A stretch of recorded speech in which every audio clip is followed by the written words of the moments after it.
తెలంగాణ శాసన మండలి ఆవరణలో రాష్ట్ర అవతరణ దినోత్సవ వేడుకలు ఘనంగా జరిగాయి.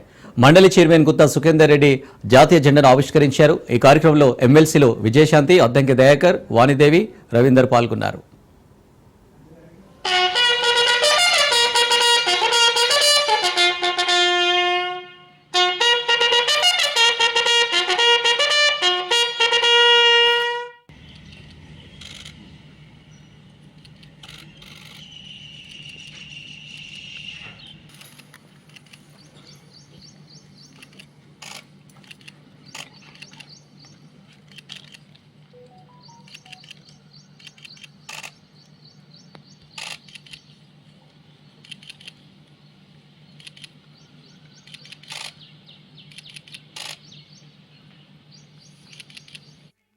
गुजरात मराठा द्राविड उत्कल बंगा विंध्य हिमाचल यमुना गंगा उच्चल जलधि तरंगा तव शुभ नामे जागे तव शुभ आशीष मांगे।